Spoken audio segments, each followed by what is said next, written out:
Dan the Wheelman here, coming to you from just outside beautiful Ucluelet on Vancouver Island's west coast. And my very special guest today is this. This is the all-new Hyundai Ioniq 9 full electric SUV. It is the latest in Hyundai's very popular Ioniq line of full battery electric vehicles. This one here is the biggest. It is a 3-row SUV and a 3-row SUV only. There is no 2-row option. Range-wise, it makes anywhere from 500 to almost 540 kilometers of range. There's a dual motor and a single motor version. The longer range version is the single motor, but still, to be able to get 500 kilometers of range out of a all-wheel drive electric vehicle, that's fantastic. Power-wise, there's anywhere between 215, that's 215 horsepower, and 422 horsepower. And when it comes to torque, it goes from 285 all the way up to a pretty generous 516, that's 516 pound-feet of torque. Now, when it comes to range, it's not just about having a bigger battery. This one here, though, does have a pretty big battery, 110 kilowatt hours. That is huge. There is no small battery option. There's only the one battery to choose from. So that's kind of nice, makes the buying process a little bit easier. So the battery is one thing, but there's all sorts of other cool stuff going on here that gives you that kind of range. Aerodynamics are another big one. This is a coefficient of drag of about 0.27. That's pretty low. To achieve that, they've given us this really nice, flat, smooth fascia here with the classic pixelated matrix, whatever Hyundai calls this style. We've seen it before in the Ioniq 5. This cool integrated light band, headlights are down here. These wheels measure 21 inches, but they don't really look like it to me, and that's because the tire around it is so big. These Hankook Ion Evo tires, these are a kind of a green tire for more energy efficiency, but also a lot more cushioning and ride comfort as well. That's why this looks a little bit smaller than 21 inches, because it's got this huge rubber around it, which gives you more comfort, which I appreciate. Right now, the door handles are out, but when you're driving, those fold in, which again gives you a smoother kind of just better airflow around the vehicle. This is an all-new color here. It's called, wait for this mouthful, Ionosphere Green. Whatever, fine. All you gotta know is it looks awesome. These do look a little bit like inserts, these pieces over the wheel wells here.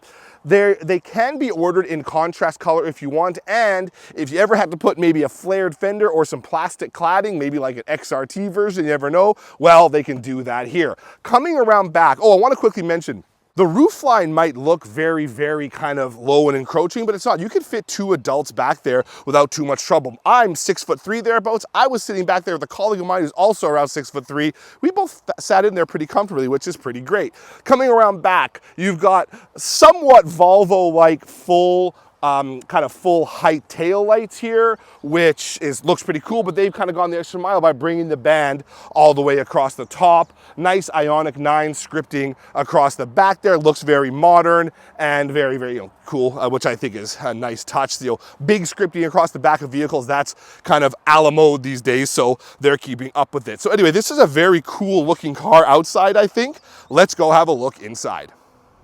Right, so the exterior looks cool. The inside's really, really neat too. It's I wouldn't say it's Spartan in here, but it's very, very, very, it's clutter-free to like the nth degree. One thing they have done though is you've got the dual digital displays here that are curved, which is cool. You've got some touch controls down here, but a lot of them, actually, they have a string of buttons across the top. So this Ioniq 9 has benefited from a change you see in a couple of Hyundais recently. Most recently, I was driving the Santa Cruz, the pickup car thing. It has standard buttons in as well. It used to be a full touch display. Now it's not. So this one here has buttons at the top, knobs for volume and tuning, and some knobs for your climate as well. I really appreciate that. It's just so much easier to operate those kind of controls when driving or with gloves on than touch controls are to operate. Here we've got more kind of Hyundai spec stuff. The gear selector is on this weird kind of like, I guess you'd call it a stalk. It is. That's how it's down here. You twist it to select gears. There's a button for start stop, all mounted in here. Again, lower the clutter in here. And now, because there's no powertrain or there's no transmission tunnel through here, it's nice and flat. There's an adjustable center console, which we saw on the Ioniq 5 originally. They've got it here now too. You can slide the center console front and back, or fore and aft if you want to be that way, to either give the people behind me more access to it or the people up here more access to it. That's pretty cool. Steering wheel, we originally saw this very futuristic, almost looks like the face of a droid from Star Wars. We saw it first on the Santa Fe, and it's in the Ioniq 9 now. Paddle shifters aren't actually paddle shifters. These change your regen, your iPedal. This is the 3rd generation of this system, and I've got, I think, 5 levels. Include level max and you include level 0 off, you've got 5 levels. This being the calligraphy version of the Ioniq 9, it is claimed for about 500 kilometers of range. It's also got the dual motors. It's got the full slug of power. So 422 horsepower and 516 pound-feet of torque. A lot of power, but there's also a lot of car here. That is a big, heavy battery. You've got 2 EV motors. I've got the 2nd row captain's chairs in this. I can also get a bench row back there. If I had the bench row, I'd be able to seat 7. With the captain's chairs, you only seat 6 because it's only 2 in the 3rd row as opposed to 3, which is fine, means more room for the rear seat or the 3rd row occupants. Both the front seat here fully reclines and the 2nd row seats fully recline as well. So while you're charging your vehicle, maybe your family's there, they can all kind of take a rest in the back. Or if you want to not sit in the front when you relax and you charge your vehicle, you can move yourself to the back there. 2nd row is very cool. It's all powered, so is the 3rd row in this version. And what's cool about that is it's a smart seating system so that if the 3rd row is going down and it senses it's going to bump the 2nd row as it's folding, the 2nd row will slide forward. We originally saw that tech, or at least I did, on the Land Rover Discovery a few years ago now, and now we're starting to see it on more vehicles, and it's here, and I really appreciate that. 3rd row, as I said in the intro, pretty good. Surprising amount of space back there, especially considering how aerodynamic this vehicle looks. It's got that kind of sloping rear roofline. Aero, we talked about the coefficient of drag in the intro, mentioned the wheel, the tires. I didn't say about the wheels too. They are, in addition to measuring 21 inches, they also are kind of designed to be aero. They call them Nexo wheels. Nexo, like the hydrogen-powered Hyundai crossover we saw probably 5 years ago or so now. So they're designed to be more aero as well, lower the drag. Also helping lower the drag, there is not a single antenna on this car anywhere that's exposed. Not for your satellite radio, not for your CB radio if you have one. Well, if you had a CB radio, you probably wouldn't need an antenna, but not for your satellite radio, not for your regular radio, GB, any of that kind of stuff. It's all integrated within the car, so there's no place to catch more wind. And in addition to that, now you can use the roof for roof racks and so on. There's roof rails on there without an antenna getting in the way. Pretty cool stuff. Bose audio, which is fine. I'm not an audio snob, but people, you might have heard before the saying, no highs, no lows, must be Bose. Take that for what you will. This is, at this level, about $81,000, this Ioniq 9. It starts at $59,000, which is not bad, but $81,000 is really getting up there. And there's a lot of features here, heated and cooled front seats, heated and cooled second row, all the navigation, digital rearview mirror, which I really like, especially in a vehicle like this, because people that own these, chances are they're going to be hauling a lot of people and things. You don't want that stuff to block your view out back. Now with a digital rearview mirror, you don't have to worry about that, which is kind of neat. And of course, in addition to all these fancy, kind of curved touchscreens or curved displays and all this stuff, you've got wireless Apple CarPlay, wireless Android Auto, wireless charging as well. If you don't want to do wireless charging, you've got 3 USB-C ports here and more in the back if you want to charge kind of more traditionally. So that's all good. And in addition to the cool sliding center console, there's also some neat storage in here. You've got kind of a dual layer storage here. One of them's got like a tacky bottom, so you could store devices on there, sunglasses, they won't slide around. So that's kind of neat. And you got your traditional glove box, center storage bin as well, right beneath your wireless charger here. So plenty of space to store your gear in the Ioniq 9. There's no air suspension, which is kind of a bummer. I'd like to see something like that as you get to the $81,000 level, but then keep in mind that's $81,000 in EV terms. Take 10 grand off of that for a non-EV 3-row crossover that's similarly equipped or so. So you got to keep that in mind. So it's really nice, and it is smooth. Even without the air suspension, those big fat tires and the way they have tuned the suspension and chassis is quite nice. It's quiet in here. The center of gravity is low because the batteries, those big, heavy 110 kilowatt hour batteries, are mounted low in the chassis, which really helps reduce body roll through turns as we go through a turn here, keeping the occupants safer and more comfortable. Right, charging. This comes standard with an NACS port. That is, otherwise otherwise known as the Tesla supercharger port. It's the fastest one, goes all the way up to 350 kilowatts, excuse me. I don't know if I've ever seen that kind of speed from any EV I've charged, and I haven't had a chance to charge this one, so we'll see when I test this one for a full week later on this year. From 10 to 80% in like 24, 25 minutes, which is pretty good. But it is a standard NACS. Luckily, each one of these comes sold with an adapter for non-NACS charging. So if you want to use a CCS, there's an adapter for that that's standard when you buy one of these. That's a pretty good deal. The NACS charging network is still a little bit up in the air how accessible it really is for non-Tesla owners. I haven't had a chance to test all that myself, but I'm hearing lots of stories, so you want to keep that in mind whenever you're considering a new vehicle with NACS. Luckily, with this one here, you have that adapter if you need it. Very, very cool stuff. And the range, 500 to 540 kilometers in the top range, that's fine. I don't think you need much more range than that. I don't think we should be driving for more than even 450 kilometers in a single drive before taking a break. Anyway, we're not truckers here. We don't need that. We should be stopping anyway, so we'll stop, and now we can charge when we stop, which I think is the safe way to do it. But this is a very, very comfortable vehicle.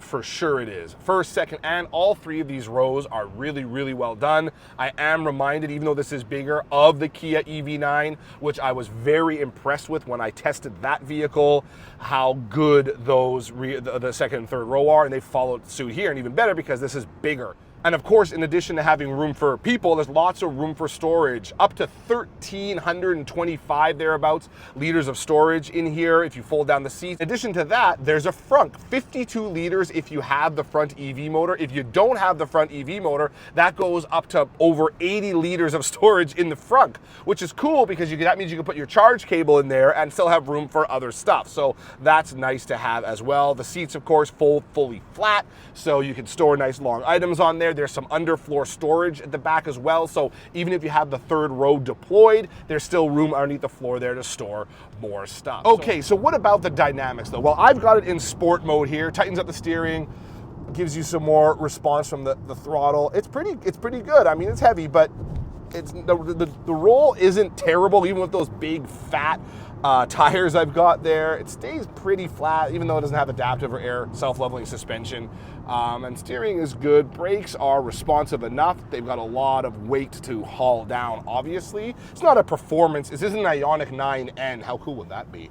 But you still want to have, when you're going through these corners, even slow corners can cause roll and discomfort and occupant discomfort, so you want to be able to counter that as much as you can. You do hear my stuff sliding around the back there, I will admit, but it's not like I'm holding on for dear life as I move through these bends. And the acceleration is pretty good. It's good on tip-in, but like any EV, or most EVs anyway, it starts to run out of kind of puff a little bit once you swing past like the 110 kilometer an hour mark, at which point it starts to kind of labor a little bit, especially if you're climbing a hill. But again, not a performance vehicle. One, you want to be comfortable and you want to know you have enough power underneath your right foot to make that freeway entrance without too much drama, make that pass, or those passes. I actually just passed 3 cars in a single pass recently, which was pretty cool, comfortably and without worrying too much. And with the power I have here, like I said, 516 pound-feet of torque, pretty good. You have no problem doing your everyday high-speed maneuvers required of almost any driver. It's really interesting, these 3-row EVs of tons of range, because we're really starting to see these OEMs make an attempt to turn these EVs into actual everyday and even road trip vehicles by giving you the range, giving you the space inside, giving you the ride comfort, all the other occupant comfort stuff. They're really saying, all right, if EVs are going to stay around, which they will probably, but we know there's all sorts of kind of delays in that plan going on in the world these days, but they probably will. They're going to need to be used as longer form vehicles. This one here, I could totally see it being able to do that. You can put a roof rack on there because it comes with roof rails. You can tow it, even mentioned you could tow up to 5,000 pounds with this thing, depending on which trim you get. You're gonna see huge hits to your range when that happens, but nice to know that you can do it. But so they really are trying to turn these into everyday usable and long form, long trip usable vehicles. And with the amount of spec that this vehicle has and how comfortable it is to drive, totally can see that. As the charging networks get more robust and as more and more OEMs start to get on board with NACS and as Tesla continues to get on board back and let them use it, charging is becoming less and less of an issue. Range anxiety should be becoming less and less of an issue as well. But as far as this specific 3-row SUV goes, one of the best I've driven. There aren't a huge amount of them, and I've driven all of them, but this is one of the best ones when it comes to space and comfort, and I love the style too. I think it looks very cool, especially in this whatever it's called green. I don't even remember what it's called. I said it in the intro. Go look back there if you want to know. But very cool. There's some other new colors as well, some other wheel choices and so on. Very, very neat. Which one would I go with? Well, it depends on what you're doing. I think the best place where the lines between power and efficiency cross is probably the preferred level. That's second or third from the entry level. That gives you the dual motor power, but it gives you a little more range because you don't have quite as many features inside that add weight. And as many people know, weight is the enemy of range. So that's probably the way to go. It's priced okay. I'll put the MSRP of that trim on the screen here in just a second. Priced the way you want it to get priced. It's probably the way most people are going to go. It's probably what Hyundai is assuming is going to sell the most of, and it's the one I'd probably choose. The calligraphy is nice if you want all the bits and pieces, but if you want a little more capability, I'd probably go to the preferred dual motor level. So there you have it. Thank you for tuning into this quick look at the 2026 Hyundai Ioniq 9. If you haven't already subscribed to the channel, please do. If not, no hard feelings, of course. You can follow me on Instagram at Dan the Wheelman, on Blue Sky at Dan the Wheelman, and if you feel absolutely compelled for some reason, you can find me on Twitter/X at Dan the Wheelman as well, although I'm hardly there, so I wouldn't bother. Oh, and of course, keep it locked to the Dan the Wheelman YouTube channel. Always new fun stuff going up here. So thanks again for tuning into this video. We'll see you guys soon. This is Dan the Wheelman signing off from Vancouver Island.